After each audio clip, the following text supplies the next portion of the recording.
நீங்கள் இன்சூரன்ஸ் எடுக்கக்குள்ளே நடக்கிற இந்த சின்ன மிஸ்டேக் எப்படி உங்களோட வாழ்க்கையை தலைகீழ மாற்றி போடும்னு சொல்லி தான் இந்த வீடியோவில் உங்களுக்கு கிளியராக சொல்ல போகிறேன். நீங்கள் ஒன்டேரியோவில் இன்சூரன்ஸ் வச்சிருக்கீங்க, அப்படி இல்லைன்னு சொன்னால் ஃபியூச்சரில் இன்சூரன்ஸ் எடுக்கிறதுக்கு பிளான் பண்ணிட்டு இருக்கிற ஒரு ஆளாக இருப்பீங்கன்னு சொன்னால் கரெக்டாக இந்த வீடியோ ஃபுல்லாக பாருங்கள். ப்ளஸ் சேவ் பண்ணி வச்சுக்கொள்ளுங்க. இப்போ தேவைப்படாடி ஃபியூச்சரில் தேவைப்படும். இப்போ நார்மலாக நீங்கள் உங்களுக்கு கார் இன்சூரன்ஸோ, ஹோம் இன்சூரன்ஸோ, அப்படின்னு சொன்னால் டெனன்ட் இன்சூரன்ஸோ, ஏதோ ஒரு இன்சூரன்ஸ் எடுக்கக்குள்ள உங்களோட இன்சூரன்ஸ் ஏஜென்ட்டையோ இன்சூரன்ஸ் ப்ரோக்கர்ட்டையோ நீங்கள் பேசியிருப்பீங்க. அப்படி பேசக்குள்ள ஒரு மல்டிபிள் கொஸ்டின்ஸ்கள் கேட்பாரு. ஓகே, உங்களோட கார் வின் நம்பர் கேட்பாரு, உங்களோட டிரைவிங் லைசன்ஸ் நம்பரை கேட்பாரு, அதே மாதிரி உங்களோட வீட்டில் இருந்து ஒர்க் எத்தனை டிஸ்டன்ஸ் கேட்பாரு, உங்களோட அட்ரஸை கேட்பாரு, அது இதுன்னு சொல்லி நிறைய விஷயங்களை கொஸ்டின் அவர் கேட்பாரு. இதில் சில விஷயங்கள் பார்த்தீங்கன்னு சொன்னால் சில கவர்மெண்ட் டாக்குமெண்ட்ஸை வச்சு இன்சூரன்ஸ் ப்ரோக்கரோ ஏஜென்ட்டோ வெரிஃபை பண்ணலாம். ஆனால் எல்லா விஷயத்தையுமே அப்படி வெரிஃபை பண்ண முடியாது. சில விஷயத்தை நீங்கள் என்ன சொல்கிறீங்களோ அதில் தான் நாங்கள் ரிலே ஆகிருக்கணும். உதாரணத்துக்கு உங்களோட வீட்டில் இருந்து ஒர்க்கு எத்தனை கிலோமீட்டர்னு கேட்டால் நீங்கள் என்ன அமௌண்ட் சொல்கிறீங்களோ அதை நாங்கள் போடணும். அதே மாதிரி ஆனுவல் எவ்வளோ கிலோமீட்டர் நீங்கள் யூஸ் பண்ணீங்கன்னு சொன்னால் நீங்கள் எவ்வளோ யூஸ் பண்ணீங்களா, எத்தனை யூஸ் பண்ணீங்கன்னு நீங்கள் சொல்கிறீங்களோ அதை நாங்கள் போடணும். நான் ஒன்டேரியோவில் லைசன்ஸ் இன்சூரன்ஸ் ப்ரோக்கர். நான் 30 கம்பெனிஸோட நான் ஒர்க் பண்ணிட்டு இருக்கிறேன். ஸோ யாரும் என்கிட்ட இன்சூரன்ஸ் கேட்டு வந்தாங்கன்னு சொன்னால் ஒரு சீரீஸ் ஆஃப் கொஷின்ஸ் இருக்குது.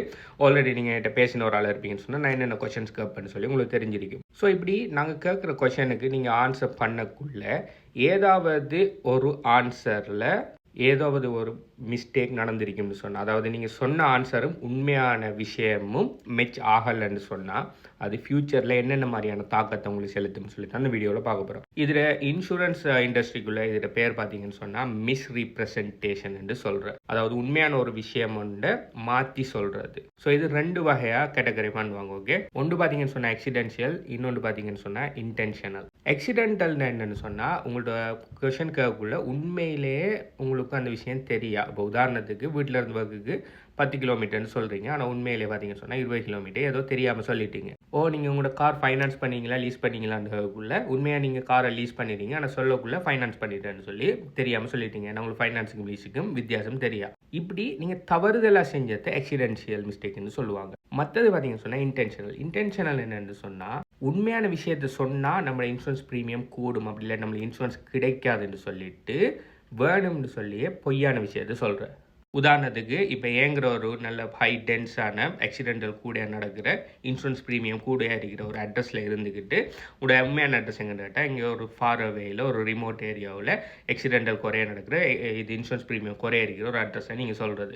ஹோம் இன்சூரன்ஸ் எடுக்கக்குள்ள வீட்டில் ஸ்விம்மிங் பூல் வச்சுட்டு ஸ்விம்மிங் பூல் வச்சா அநேகமாக இன்சூரன்ஸ் ப்ரீமியம் கூடும், அதனால் ஸ்விம்மிங் பூல் எங்கள்கிட்ட இல்லைன்னு சொல்லி ஃபேக்கான இது சொல்லி இன்சூரன்ஸ் ப்ரீமியத்தை குறைக்கிறது. இப்படி நீங்கள் இன்டென்ஷனலாக சொல்கிற மிஸ்ரிப்ரசன்டேஷன் 2வது வகை. இப்போ ஆக்சிடென்டலாவோ இன்டென்ஷனலாவோ ஏதோ ஒரு மிஸ்ரிப்ரசன்டேஷன் உண்டு உங்களோட இன்சூரன்ஸ் பாலிசியில் வந்துட்டு இப்போ அதை இன்சூரன்ஸ் கம்பெனி கண்டுபிடிச்சிட்டாங்கன்னு சொன்னால் 3 வகையில் அவங்க ஆக்ஷன்ஸ் எடுப்பாங்க. முதலாவது வகை என்னன்னு சொன்னால் they will forgive you and correct it. இது என்னன்னு சொன்னால் ஓகே நீங்கள் தெரியாமல் தான் உண்மையிலே சொல்லிட்டீங்க. ஓகே, ஏதோ ஒரு இது கம்யூட் டிஸ்டன்ஸை 20க்கு பதிலாக 10ன்னு சொல்லிட்டீங்க. அப்படி இல்லைன்னு சொன்னால் ஃபைனான்ஸ்கார லீஸ்ன்னு சொல்லிட்டீங்க. அதாவது நீங்கள் உண்மையிலேயே தெரியாமல் தான் சொல்லிட்டீங்கன்னு சொன்னால் என்ன பண்ணுவாங்க, அதை மன்னிச்சுட்டு உங்களோட ப்ரீமியத்தை அட்ஜஸ்ட் பண்ணணும்னு சொன்னால் அட்ஜஸ்ட் பண்ணுவாங்க. அப்படி இல்லைன்னு சொன்னால் இருக்கிற ப்ரீமியத்தை அப்படியே கண்டினியூ பண்ண விடுவாங்க. அது பெரிய ஒரு இஷ்யூ ஒன்று இல்லாட்டி. இது முதலாவது வகை. 2வது என்ன நடக்கும்னு சொன்னால் பாலிசியை ஃபியூச்சர் டேட்டில் கேன்சல் பண்ணுவாங்க. இப்போ உதாரணத்துக்கு நீங்கள் ஏதோ ஒரு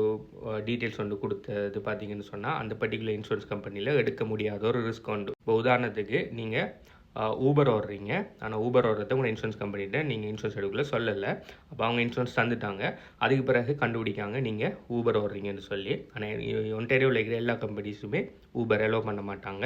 1-2 கம்பெனிஸ் தான் அலோவ் பண்ணுவாங்க. அன்ஃபார்ச்சுனேட்லி நீங்கள் இன்சூரன்ஸ் எடுத்த கம்பெனி ஊபர் அலோவ் பண்ணுறலன்னு சொன்னால் என்ன பண்ணுவாங்க, ஓகே ஊபர் நாங்கள் அலோவ் பண்ண மாட்டோம், நீங்கள் ஊபர் ஓடுவீங்கன்னு சொன்னால் நாங்கள் உங்களோட இன்சூரன்ஸை இன்னொரு 5 நாளில் கேன்சல் பண்ணுறோம், நீங்கள் வேறு எங்கேயாச்சும் இன்சூரன்ஸ் எடுத்துக்கொள்ளுங்கன்னு சொல்லிட்டு என்ன செய்வாங்க, ஃபியூச்சர் டேட் போட்டு இன்சூரன்ஸை கேன்சல் பண்ணுவாங்க. ஸோ இதுலேயும் இந்த 2 கன்செப்டும் வரும். ஓகே, ஸோ இப்போ நீங்கள் ஊபர் ஓட போகிறீங்கன்னு சொல்லி அவங்க நாங்கள் இது தரமாட்டோம்னு சொல்லி ஃபியூச்சர் டேட் போட்டு கேன்சல் பண்ணினா ஒரு பிரச்சனையும் இல்லை. ஓகே, ஆனால் நீங்கள் உங்கள்கிட்ட சொல்லாமல் ஊபர் நீங்கள் ட்ரைவ் பண்ணி அதுக்கப்புறம் அவங்களா கண்டுபிடிச்சி பிரச்சனை எடுப்பாங்கன்னு சொன்னால் அவங்க ஒரு டேஸ் ரிப்போர்ட்டில் மிஸ்ரிப்ரசன்டேஷன் போட்டு தந்துடுவாங்க. அப்படி டேஸ் ரிப்போர்ட்டில் மிஸ்ரிப்ரசன்டேஷன் வரும்னு சொன்னால் அது ஃப்ராடுக்கு சமன், பெரிய பிரச்சனையில் ஒன்றே முடியும். அதுக்கு பிறகு நீங்கள் இன்சூரன்ஸ் எடுக்க போகல பெரிய அமௌண்ட் கொடுத்தா இன்சூரன்ஸ் எடுக்கக்கூடியதாக இருக்கும். இப்போ நான் சொன்னது ஃபியூச்சர் டேட்டில் இன்சூரன்ஸை கேன்சல் பண்ணுவாங்க. 3வது பார்த்தீங்கன்னு சொன்னால் இதுதான் மிகவும் ஆபத்தானது. இது என்னன்னு சொன்னால் பாலிசி வாய்டட் ஃப்ரம் டே 1. அதாவது நீங்கள் ஏதாவது ஒரு பிள்ளையான டீட்டெயில்ஸ் ஒன்று கொடுத்துட்டீங்க, அந்த இது பார்த்தீங்கன்னு சொன்னால் நீங்கள் இன்டென்ஷனலாக கொடுத்துருக்கீங்கன்னு சொல்லி அவங்க கண்டுபிடிப்பாங்கன்னு சொன்னால் அவங்க பாலிசியை டே 1ல இருந்து வெயிட் பண்ணுவாங்க.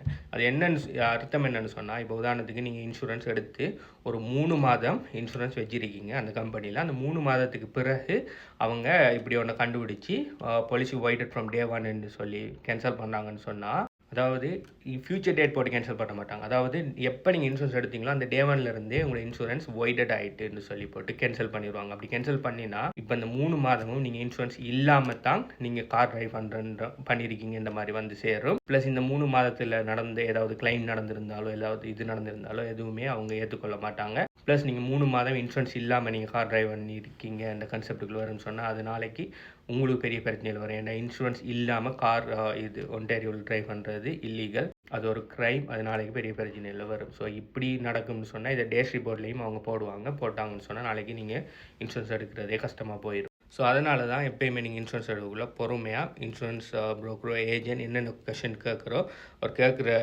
கொஷனுக்கு ப்ராப்பராக ஆன்சர் பண்ண பாருங்கள். அப்படி ஏதாவது கொஷின் உங்களுக்கு தெரியலைன்னு சொன்னால் அவர்கிட்ட கிளியராக சொல்லுங்கள். ஓகே நீங்கள் கேட்குற கொஷின்ஸ் எனக்கு விளங்கலை அப்படி இல்லைன்னு சொன்னால் இதுக்குரிய அக்யூரேட் டீட்டெயில்ஸ் எனக்கு தெரியாது, நான் அதை கெதர் பண்ணி உங்கள்கிட்ட தாரேன்னு சொல்லி ப்ராப்பராக சொல்ல பாருங்கள். அப்படி சொல்லத்தால ஒன்றுமே உங்களோட சைட்லேருந்து ஒரு பிரச்சனையும் வர போகிறல. ஒரு விஷயத்தை பிள்ளையாக சொல்லி நாளைக்கு பெரிய பிரச்சனையில் மாற்றத்தை விட உண்மையான இதை நான் தேடி எடுத்து கெதர் பண்ணி சொல்கிறேன்னு சொல்ல போகல அது பெரிய ஒரு அதை விட இது அவ்வளோ பெரிய ஒரு விஷயம் ஒன்றும் இல்லை. ஸோ இப்போ உங்களுக்கு விளங்கிருக்கு மிஸ்ரிப்ரசன்டேஷன் நடந்தால் என்னென்ன மாதிரியான கன்சிக்வன்சஸ் எல்லாம் உங்களுக்கு ஃப்யூச்சரில் வரும்னு சொல்லி. நான் ஒன்டேரியோவில் லைசன்ஸ் இன்சூரன்ஸ் புரோக்கர். எங்களோட ப்ரோக்கரேஜ் 30+ கம்பெனிஸோட நாங்கள் ஒர்க் பண்ணிட்டு இருக்கிறோம். நீங்கள் புதுசாக கார் இன்சூரன்ஸோ ஹோம் இன்சூரன்ஸோ இல்லை டென்த் இன்சூரன்ஸோ எடுக்க போகிறீங்க இல்லாட்டி உங்களோட ரினியூவல் இன்னொரு 30 நாளைக்குள்ளே வருதுன்னு சொன்னால் நீங்கள் என்ன கண்டெக்ட் பண்ணலாம். என்ன கண்டெக்ட் பண்ணுற டீட்டெயில்ஸ் வேணும்னு சொன்னால் இந்த நேமில் பயோவில் அவைலபிளாக இருக்குது அப்படின்னு சொன்னால் கமெண்ட்டில் அந்த வீடியோ எத்தனை லைக் இருக்கிறது தெரியப்படுத்துங்க. I'll get back to you. Bye.